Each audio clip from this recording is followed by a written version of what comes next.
Hi guys, on today's episode of Animal Reproduction in the World Today, I'll be diving into my reproductive pathways assignment for Animal Science 316. For this assignment, I chose option C.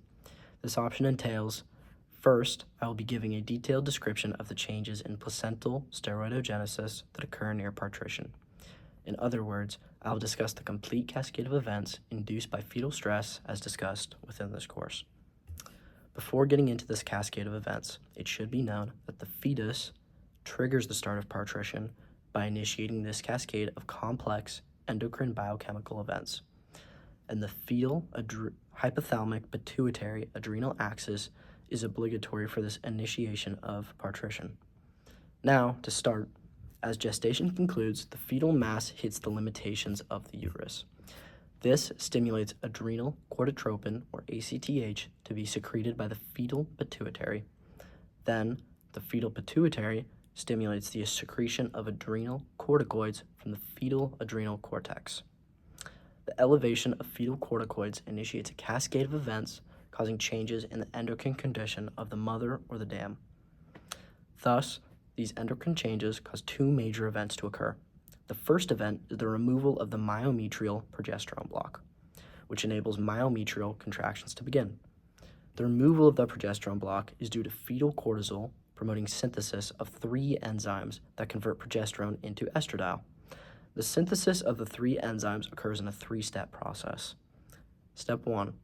Progesterone, which is high at the placental interface, is converted to 17-alpha hydroxyprogesterone by 17-alpha hydroxylase.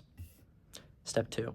Fetal cortisol triggers enzyme 1720-demylase to convert 17-alpha hydroxyprogesterone into androstenedione.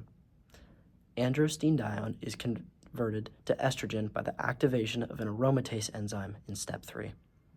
This involves the aromatization of the A ring of the steroid and the removal of the 19-carbon.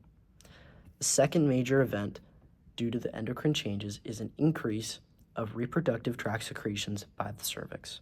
Now, for the second part of this assignment, I'll describe and diagram androstenedione and placental steroids in equines before and after onset of parturition, and I will answer the question, how effective is this compound to block the steroid to prevent parturition in equines? So to start, we'll answer the question, how effective is this compound to block this steroid to prevent parturition in equines?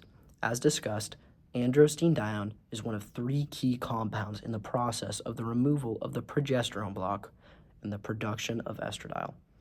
It is converted to estrogen by the activation of an aromatase enzyme. Once the compound is converted to estradiol, this accounts in part for the drop in progesterone and the elevation of estradiol. With that, the fetal corticoids also cause the placenta to synthesize PGF2A, also called prostaglandin, F2-alpha, which then also helps to abolish the progesterone block. As this estradiol and progesterone elevate, the myometrium becomes increasingly more active and begins contractions. Also, PGF2A causes the CL, or corpus luteum, of pregnancy to regress, which facilitates the decline in progesterone. Based on this background, if a compound were to block androstenedione, this could block that production of estradiol, as androstenedione could not be converted to estradiol. This would result in none of the discussed to happen. There could no longer be the drop in progesterone and the elevation of estradiol, which aids the fetal corticoids in abolishing the progesterone block. The estradiol and progesterone would no longer elevate in the same fashion, and the myometrium would not become increasingly more active. It would not begin its contractions. The delay of the contractions would then delay parturition, as this delays the first stage of parturition, as defined by the Sanger text, the initiation of myometrial contractions and the removal of the progesterone block. That's all I have today. Thank you guys for tuning in. Have a great rest of your day.